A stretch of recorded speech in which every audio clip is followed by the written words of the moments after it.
interpretados. Então nós vamos começar falando do texto de Mateus 25, Mateus 25, do 1 ao 13, sobre as 10 virgens. Primeiro, existem textos que, para que você possa entender, isso é a regra da hermenêutica e da exegese, que você precisa, ao ler o versículo, você ler um versículo antes, um versículo depois. Em alguns casos, 2 versículos antes, 2 versículos depois. Mas existe também uns casos, tá, que nós puxemos, entendeu? Ao entendimento para... Perdão, desculpa, aqui ficou melhor. Que nós busquemos o entendimento por meio de uma análise de todo o versículo, tá? Para que possamos entender. E para isso vamos ter que buscar uma leitura, muitas vezes, de todo o capítulo.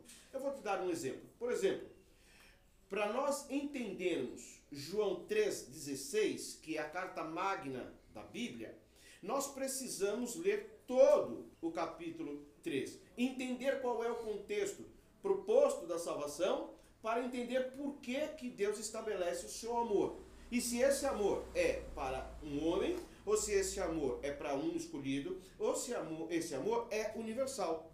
Você precisa ter esse entendimento. E aí sim, uma vez feito isso, você consegue combater e até expor a tua visão, seja ela alegórica ou simbólica, não importa, dentro do capítulo. Por exemplo, quando Deus diz que ele amou o mundo de tal maneira, ele não amou uma pessoa, ele amou o homem. Qual homem? Que está simbolizando todo o universo, tudo que foi criado. E aí nós vamos entender por que essa conversa com Nicodemos. Esse é um exemplo. Existem casos que você precisa, para entender todo o versículo, você precisa muitas vezes entender o quê? O livro todo. Me dá um exemplo. Eu vou te dar um exemplo. Para que você possa entender o livro do Apocalipse num todo, basta você ler primeiro o versículo 1 do Apocalipse. Porque o versículo 1 do livro do Apocalipse, ele vai dar síntese para tudo que vai acontecer dentro do livro do Apocalipse. Pois bem, no caso agora do Evangelho segundo escreveu Mateus, nós temos que ter a seguinte divisão. Primeiro, temos que saber os 4 evangelhos tidos como sinóticos, porque eles se ligam, para quem eles são escritos? Para Mateus, para Marcos, para Lucas e para João. Para qual classe de pessoas? E quem estuda teologia sabe que Mateus foi escrito para os gregos, para os judeus, tá? Marcos é um evangelho conciso, escrito para os romanos. Lucas, um evangelho de exaltação, de refutação, e que carrega muitas parábolas, escrita para os gregos. E João, que é um compêndio de todos, escrito de forma universal. Todos eles são universais, mas existem classes específicas sendo escritas. E nós vamos encontrar a parábola das 10 virgens, única e exclusivamente escrita no Evangelho de Mateus, que é direcionado publicamente para quem? Para os judeus. E aqui acontece, depois eu vou colocar para os irmãos que nos acompanham, que gostam, né, de Bíblia, nós vamos colocar bem feitinho, tá, o escopo, tá, para que você tenha melhor visão. Então, antes de ler aqui, eu quero que você me acompanhe, porque aí vai ficar fácil você entender, tá?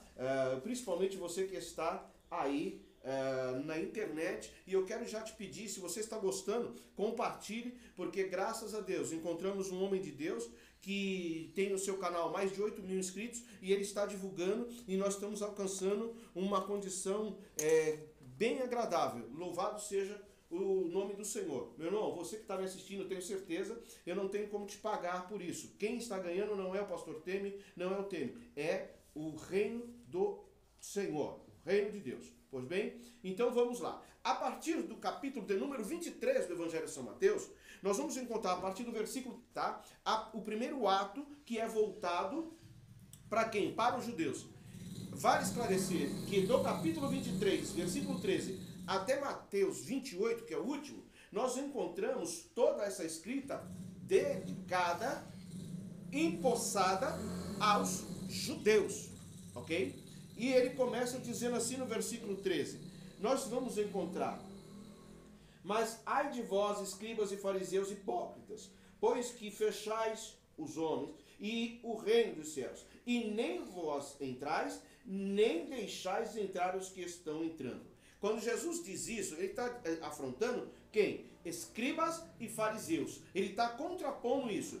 Como que nós vamos entender que isso é um contraponto e é uma posição escatológica? Porque aqui nós vamos encontrar 4 perguntas de Jesus feitas para essa classe de pessoas, e depois vamos encontrar nada mais nada menos que 8 ais, que isso tem a ver com a visão parabólica, né, da destruição, do fim dos tempos. Esse capítulo 23, basicamente isso. Ainda vamos encontrar o segundo ato em Mateus 24, versículo 3 e 4, em que ele diz o seguinte: e estando assentados no monte das oliveiras, chegou-se a ele os seus discípulos, em particular dizendo: dize-nos quando serão essas coisas e quais sinais haverá da tua vinda e do fim do mundo. Jesus respondendo disse-lhes: acautelai-vos, que ninguém vos engane. Pois bem, eles também tinham uma proposta das coisas que eram no fim do mundo, de como seria essa vinda, de como seria o final das coisas. E Jesus deixou um alerta: que ninguém vos engane. Né? Aqui tem-se início ao quê? Ao sermão profético. Eu quero pegar aqui para você poder entender: profético, de profecia, do que está por vir. Não era para aquele momento, mas é para o que está por vir. E isso está acontecendo e decorrente ainda em nossos dias. Há quem diga, eu não sei, deve ser louco, eu não tenho nada a ver com isso, tá? Que já começou o tempo escatológico agora e tal, e que vai ser aqui, enfim, eu não quero entrar nisso, tá? Mas isto é um grande erro, um grande equívoco, eu prefiro dizer assim, tá bom? No terceiro ato, nós vamos encontrar em Mateus 24, no versículo de número 27, que ele vai dizer assim, Mateus 24, 27, que ele diz assim: porque assim como o relâmpago sai do Oriente e se mostra até o Ocidente, assim será também a vinda do Filho do Homem. Ou seja, um raio que pega de uma extremidade à outra, abrangendo o que Jesus está dizendo, toda a totalidade da terra. Não é para um setor específico, não é para uma classe específica, mas todo o universo, toda a terra, tudo que foi criado. Quinto ato, nós vamos entrar aqui, quarto ato, perdão, Mateus 24, 36, em que Jesus fala da exortação e vigília. Aqui começa a exortação e vigília. Eu nem vou ler o versículo, porque depois você pode ler aí. Tá? O quinto ato, ele já se encontra aonde? Em Mateus 24, 45, aonde ele vai começar a parábola dos 2 servos. Logo em seguida, ele entra no sexto ato, Mateus 25, a partir do primeiro, que ele vem com quem? A parábola das 10 virgens, que é o nosso caso. Depois nós temos o sétimo ato, que é Mateus 24, 14, que ele começa a parábola dos 10 talentos. Ele põe 3 parábolas seguidas. 3 parábolas seguidas. Dos 2 servos, das 10 virgens e dos 10 talentos. No oitavo ato, Mateus 25, 34, que aí ele já vai após a tribulação, quando ele diz então assim, olha: então dirá o rei aos que estiverem à sua direita: vinde benditos de meu Pai, possui por herança o reino que vos está preparado, desde a fundação do mundo, ok? Isso é repetido depois em outros textos também de 2 Pedro, tá? O que eu quero dizer com isso, o que você pode ter com isso? Que no capítulo 26 em diante, Jesus vai pegar no versículo 1, 6, 14, 17, 31 e 36 e outros, várias classes, subdividindo todo o capítulo 23, 24, 25 e 26. Quais são? A consulta aos sacerdotes e escribas, tá? O jantar em Betânia, o preço da traição, a última Páscoa e ceia, Pedro sendo avisado, o Getsemane e assim por diante. Tudo isso fazendo um resumo de todos os fatos que vão acontecer dentro do entendimento escatológico. Pois bem, por que eu fiz essa abordagem? Pelo simples fato que é o que eu estou aqui, dizendo. Jesus errou? Meus irmãos, como que eu vejo? Eu vou tirar o óculos, porque isso me deixa irritado. Esses cabeçudos que nunca estudaram a Bíblia, não têm amor a estudar a Bíblia, não amam em entender e se aprofundar dentro das Sagradas Escrituras. E por tempos, anos e anos, nós temos visto pessoas dentro da nossa Assembleia de Deus ensinando errado. graças a Deus, ainda tem se levantado alguns homens, ainda tem se levantado alguns eruditos, que no dia de hoje estão desfazendo estes erros criminosos, esses erros que são, difíceis de conseguir aceitar, para aqueles que sentam numa cadeira da escola dominical, vêm ávidos para aprender as Sagradas Escrituras e se deparam com uns ensinos chulos, ensinos errados. Meus irmãos, se desde o capítulo 23, como eu apresento para os senhores aqui, até o capítulo 28, esta fala está sendo direcionada para o grupo de pessoas que são os judeus. Por que é que Jesus, no capítulo 25, do versículo 1 ao 13, ele iria se equivocar e dizer o seguinte: olha, essa parábola das 10 virgens é para a igreja. Respondam os senhores. Jesus jamais iria dizer isso, Jesus jamais iria cometer esse erro. Portanto, a parábola das 10 virgens não é a igreja. Não tem nada a ver com a junção de 2 fez 1, como é dito no livro de Efésios. Não é isto. A parábola especificamente está fazendo menção à nação de Israel. Ela passa por 2 períodos, tá? O grupo que é judeu, que entendeu a graça, que entendeu o poder do Espírito Santo, que é retratado pelas vasilhas com óleo, e que aceitaram a mudança e tornam-se o que nós chamamos hoje de judeus messiânicos, que ainda entenderam, que compreenderam qual é a ação.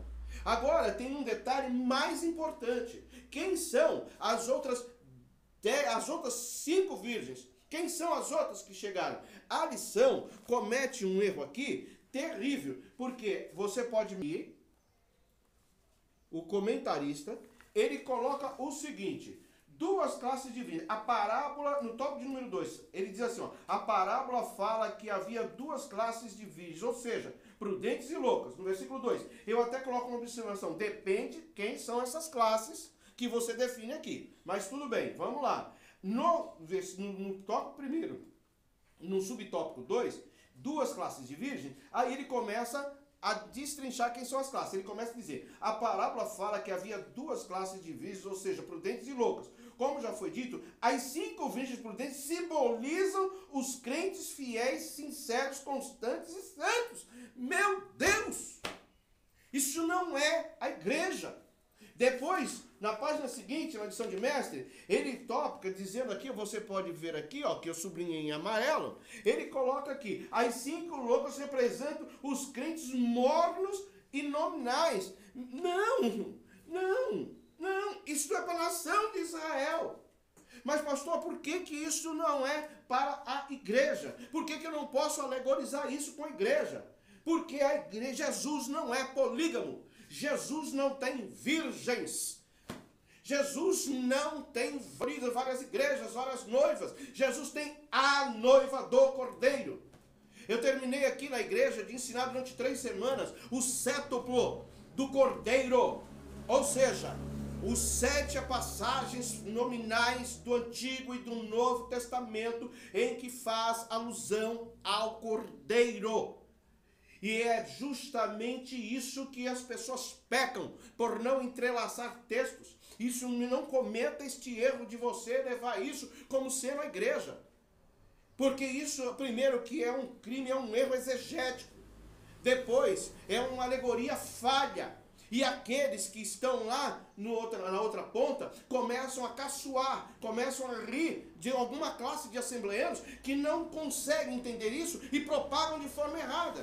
Chamamos de meninos, de inconstantes, de imprudentes.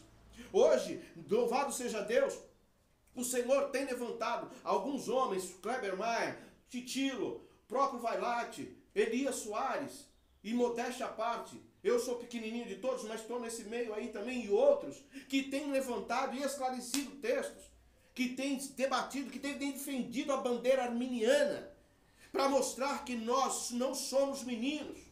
Nós temos hoje um companheiro, Renato Cunha, pastor Renato Cunha, da cidade de Natal, no Rio Grande do Norte, que tem nos trazido obras fantásticas sobre o Pentecoste, obras fantásticas sobre as assembleias, que tem nos trazido luz há muitos erros cometidos no passado. E nós, nessa escola dominical de hoje, nós não podemos cometer este agafe.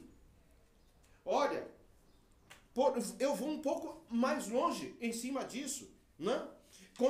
Dizer que isto é uma passagem, que é a igreja, é triste. E tem um outro detalhe, que aqui me chama a atenção. Quando o texto diz à meia-noite, ele está dizendo que Jesus virá à noite, virá como um herói para pegar. Não, isso é uma forma alegórica, porque Deus não vai, errar para satisfazer a minha e a tua incapacidade de interpretação de os estudos. De novo eu pergunto, Jesus errou? Jesus não errou. Sabe por que Jesus não errou? Porque quando ele fala meia-noite, ele está falando de um encerramento de período. Ele não está falando de hora categórica. Porque aqui, quando for meia-noite no Japão, por exemplo, é meio-dia. E lá não é noite. Quando o Japão for meia-noite, por exemplo, aqui é meio-dia. Não é noite, está sol. Então Jesus não está dizendo literalmente essa passagem específica de forma literal a entender que é à meia-noite, ouviste uma voz e veio um cordeiro. Não!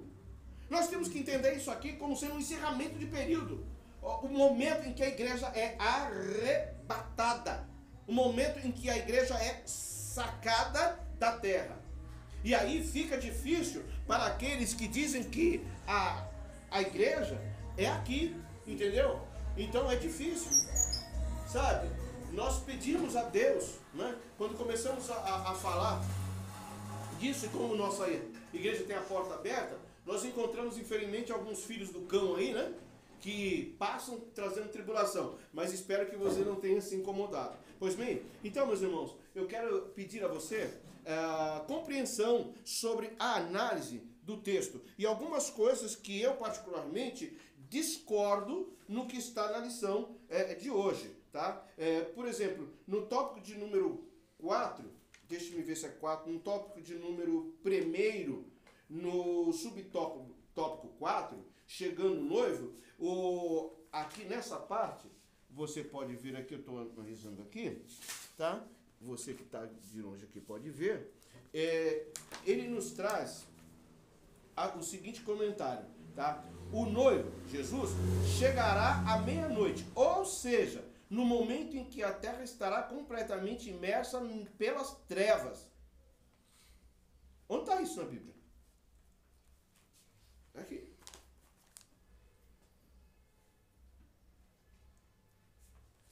Qual base? Desculpe, mas eu não entendi. A terra toda imersa em trevas? Depende do que ele vai entender, o que ele entendeu por trevas para trazer essa alegorização aqui, tá? Porque depois ele dá sequência. Ao afirmar isso, Jesus declara que ele voltará no momento em que a humanidade estiver envolvida com maior intensidade nas trevas do pecado. Bom, se ele está dizendo aqui, se essas trevas que ele coloca for essa questão relacionada ao pecado, então a base serve para a armatologia. Porque para a escatologia é o arrebatamento. E o arrebatamento indifere, porque é o período de Deus, e não o que está acontecendo em decorrência disso. Porque Deus, ele não vai fazer o arrebatamento em decorrência do que está acontecendo, porque o que está acontecendo está dentro da sua prévia ciência. Da sua onisciência ele já sabe. O que vai acontecer, o que vai fazer o arrebatamento da igreja acontecer, tá? É os que estão estabelecidos por Deus. Porque tudo o que deveria acontecer já aconteceu. Tudo o que deveria acontecer está acontecendo. E tudo o que deve acontecer ainda já está acontecendo, dentro da presciência de Deus. Trazer uma informação como essa é fazer uma ligação entre o pecado e a necessidade de vir retirar a igreja. E se fosse isso, então Deus já deveria ter retirado a igreja há muito tempo. Só que quem sou eu, quem é você, para dizer quando é que Deus vai ter que fazer isso? Isso está dentro da presciência de Deus. Então esse é mais um texto que eu não consigo aceitar. Ok? Mais grave que isso é entender agora quem são aquelas 5 que são imprudentes. Para que nós entendamos isso, nós temos que sair do capítulo, aliás, temos que ficar no capítulo 25 e irmos até o versículo de número 34. Se você tiver Bíblia em mãos, aí você tiver, eu vou te dar um tempinho para você pegar, para você entender qual é o período, tá? Por que Jesus está dizendo isso? Por que é para a nação de Israel e para a igreja, ok? Vamos lá? Mateus 25, versículo 34. Então, dirá ao rei os que estiverem à sua direita: vinde, benditos de meu Pai, possui por herança o reino que vos está preparado desde a fundação do mundo. Se eu pegar este versículo isoladamente, eu não vou conseguir entender o que Jesus está dizendo. Mas se eu entender o contexto todo, eu aí consigo entender o que Jesus está dizendo. Vamos ver? Vamos lá. Primeiro, o subtema que é dividido na grande parte das Bíblias diz que é o fim do sermão profético, a vinda eterna do castigo eterno. Ou seja, tanto a vinda quanto o castigo. Quando é que isto se dá? Quando é que essa situação vai se dar? Vocês que estão me ouvindo, que estão me assistindo, e a sala que estão me ouvindo. Nós temos um período em que Jesus tira a igreja. Esse período é o período da grande tribulação. A igreja, segundo Apocalipse 3:10, ela não será retirada durante ou depois. Ela é tirada antes. Tá? Ela é tirada antes. Nisso, na revista, o comentarista foi bem. Tá? Também tem que reconhecer.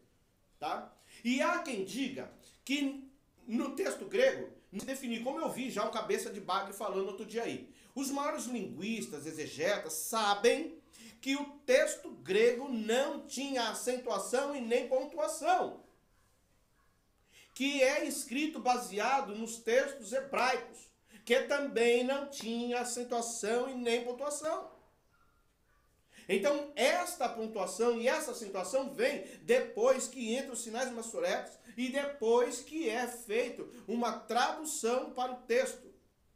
E se você for pegar a Bíblia NVI, que eu sempre sugiro, como sempre, sendo a Bíblia que deveria ser usada, tá? Porque é a primeira Bíblia que é traduzida e não transliterada, e no vídeo que eu fiz anteriormente eu expliquei isso melhor, você vai ver que esta realidade muda de figura, tá?